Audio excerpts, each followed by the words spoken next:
Guys, welcome back to Spank Ranch Garage. I wanted to make a quick video about how I heat my shop for free with waste oil and other trash-picked equipment. Now, like as a full disclaimer, don't do this unless you know how it works and what the limitations of the system are. Here's what I do, and here's how this works for me. So the heart of the system here, this is a standard oil furnace that you would have in your house, right? I live in southeastern Pennsylvania. Oil heat is very common here, same as diesel fuel. Basically, you know, with these crazy fuel prices, people are throwing these things out, and they'll even pay you to take them sometimes. So they're changing over to propane, natural gas, pellet stoves, whatever. Either way, grab yourself one of these bad boys. They'll heat an entire house. They will heat your shop fairly well for what they are. My shop is 900 square feet. It's got 12-foot walls. The ceiling is 18 feet in the center. So that is a lot of airspace. You can see it's even vented on the gable there. There's no insulation in this shop. It's block wall on the sides, the top. It's just a shingle roof, OSB.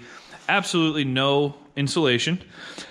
And that would be a terrible setup for heating your shop, or that'd be a terribly energy inefficient way to live. But when you're getting all the fuel for free, it works. So this heater here is your standard household furnace, forced air furnace, runs on home heating oil. I did some work to it to make it run on waste oil. This heater here running on waste oil will heat up this entire shop despite it having no insulation to a comfortable t-shirt level when it's 20 degrees outside. So while it's not ideal and I'm blowing a ton of heat out to the atmosphere, I don't care because I get the oil for free and I can't burn as much as people want to give me. Let's walk through the process from start to finish, right? The collection of oil actually starts with physically collecting oil. So I'll have people drop off 55-gallon drum. I wheel them in here, and then I have this bomb-looking setup, which is an old propane tank. This stuff really looks crazy. It's happened over, you know, it's been iterating over a couple years here. But anyway, this is my filter station. I'll have a pump in line here to pull oil from a 55-gallon drum down here and force it into this tank. My immediate solids and crap that are in this will belly out and fall into the bottom here where I have a drain valve. And then what comes over the top will be forced through these two well filters. These are your standard well filters that you will get at Home Depot. So let's see. I start with a 20 micron filter here, and then my secondary filter is a 5 micron. Now, pushing waste oil through these does take quite a bit of force. I run about 100 PSI on the pump to actually force that through. The filter elements do pretty good. I probably change this one out maybe every 55 gallons. And I probably change this one out about every 100 gallons of waste oil that passes through here. Now, that might sound excessive to you, but I only burn about 150 gallons of waste oil a year. I'm not out here in the shop every night working. I don't use the heat all the time. But for 100, 200 gallons, you know, what do these things cost? I think I was getting these for like $5 each. So you're saying, all right, I burn through about $20 in filters a year to collect my oil. All right, so the oil's pumped out of the drum into the propane canister, through the filters, and then it goes through the wall. Let's go over there. Out here on the other side of the wall, we have your standard household oil tank, 275 gallons. Pipe just comes through the wall, drops right into the top. I still have a normal fill on this. Like if a delivery truck wanted to come fill, they could fill here. This is a vented cap. You don't want to build pressure here. And this is just a block off. I don't actually have a gauge on this. I may put one in someday. But anyway, likewise with these tanks, people will also pay you to get rid of these. They're usually in pretty good shape. You find an older one, they're made out of good US steel. As long as they haven't had water in them, they don't really rust out. And I just poured a pad for it, welded some legs on it here. So I have 275 gallons of capacity out here. And like a normal oil setup, you know, I just have a line that comes off the petcock here, shoots through the wall, and goes back to the furnace. Another thing important with waste oil, obviously filtering is very important, but also water draining is important. So I welded a bung on the bottom of this tank before I filled it with a valve. That's my low point there. Come out here, I don't know, once a year, I'll put a drip pan under it and drain a gallon of oil into it, see how much water's in it. Really, I don't find much, but you never know when you're gonna get a bad load from somebody and they're gonna give you, you know, a couple gallons of antifreeze in a drum, and then you gotta deal with it. Back to the furnace itself, here's where the magic happens. So we have that line that I showed you coming from my oil tank that actually runs all the way across the shop and up to here. Yes, this pump will draw oil that high, no problem.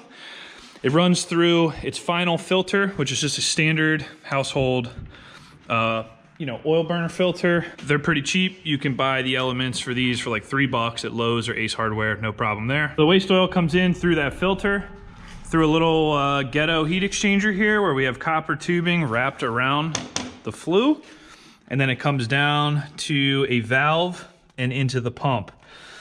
That's pretty straightforward. Now the magic here, or what needs to happen, is the furnace will not start and run well on straight waste oil. It needs to be started on heating oil or diesel fuel. So that's what this tank is. This is just drain PVC pipe, maybe $25 worth of pipe. This holds about 4.5 gallons. I fill this with diesel at the start of the season. This also comes through its own filter, same as the one up there, and then runs into the pump with another block valve. All right, so the thought here is you start this heater, you run it for 5 minutes on diesel, you switch over to waste, runs all day on waste or all night or whatever you're doing out here, and then you switch it back to diesel before you shut it down. That way you pull diesel in, everything's primed up. Otherwise, this is a totally unmolested burner. This is your standard Beckett AFG, AF, whatever burner. These things are absolute dinosaurs. They're very reliable. The parts are super cheap for them. Like I said, people are getting out of oil all the time. You can get them for free. I got a spare one up there on the shelf just in case, and I pass over plenty more of them. You will notice that waste oil has a crap ton more BTUs in it than your diesel fuel will. So I do run a very small nozzle in this. I run a 0.65 nozzle, where typically, in my house, I have the same burner. It will run like a 0.95, 0.85, whatever. So this is a 0.65 nozzle, 60 degree A. Right, these are about $10 to $11 now, so they are going up in price, but it is what it is. As for burner adjustment, you lean this thing all the way out. You wind this ring open and the side ring open. I need as much fresh air in here as I could possibly get. And then I've removed well, obviously I don't have a thermostat, so it's just a matter of a switch, turn it on and off. The chimney flue, pretty standard here, just punches through an old broken window that's got some plate around it. And then it runs up with single wall pipe up to the top of the roof. It is important to have a barometric damper on there because the waste oil burns so hot, you will pull a ton of draft on this, and you'll actually start, you'll hear the firebox like chugging, like chugga, chugga, chugga, chugga, chugga, that kind of thing. And then for the discharge, comes through the heat exchanger, just goes through bent up piece of sheet metal here. This piece sends some of it this way across the shop, the rest comes out this way. We pull a little additional heat off the flue here just because it's free, why not?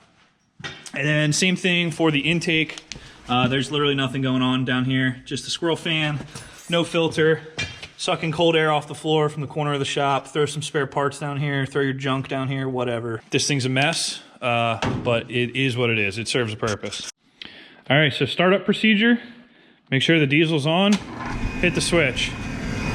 Lights up immediately, just like your factory burner would. So with that running, we'll let her run for about 5 minutes. We're heating up the firebox inside there. We're heating up the nozzle, and then we're also heating up the waste oil on its way in. And that's important because one of the challenges with burning waste oil is you always get different viscosity stuff. So, one batch I might be burning 50 gallons of gear lube. The next batch it's 50 gallons of hydraulic oil. The next is 50 gallons of brake fluid. So it changes drastically in viscosity, and that changes your mixture down here quite a bit. But I find if you get some preheat in it, not much, maybe get this up to 120 degrees F, maybe 140 before it hits the nozzle, very consistent, or consistent enough for what we're doing here at least. Another thing to mention is, I find with the waste oil, even though I filter it down to 5 microns, tip life, or nozzle life is not great. I'd probably change this out every like 60 to 80 gallons of waste oil. So that is an expense to consider, right? So overall consumables, all right, the blower just came on there. Overall consumables for this system, like I said, I probably do 25 bucks in filters per year. I probably do $25 in nozzles per year. And Then I got about, what, 4 gallons of diesel here at $5 a gallon. That'll last me all season. That's another 20 bucks. So literally for 75 bucks, I can be blowing around as much heat as I want, blowing it out the roof, blowing it out the soffits, but I'm always comfortable out here working. Yeah, it's a messy job. Yeah, the thing looks like a piece of crap, takes up some floor space. It's pretty ghetto, but $80 a year, I could be in a t-shirt in any weather we get here in southeastern Pennsylvania. So it's not for everybody. If you're down to tinker, this is a good system. I was even thinking, you know, with a couple automated solenoid valves here and a couple other safety measures, this could become an automated system that actually runs on a thermostat. Anyway, she's been running about 4.5 minutes. The fan's cycling a little bit because it's cold in here, but got good draft on the exhaust there. So now we're gonna flip her over to the waste oil. Just a matter of flip the waste oil open, shut the diesel off, and probably 30-40 seconds, the nozzle will be fully purged and running strictly on waste oil. All right, then out back, if it wasn't ghetto enough, I got this super ghetto chimney made out of just single wall HVAC duct. But you look up there, do you see a puff of smoke? Nothing. So this thing is running, you can hear it.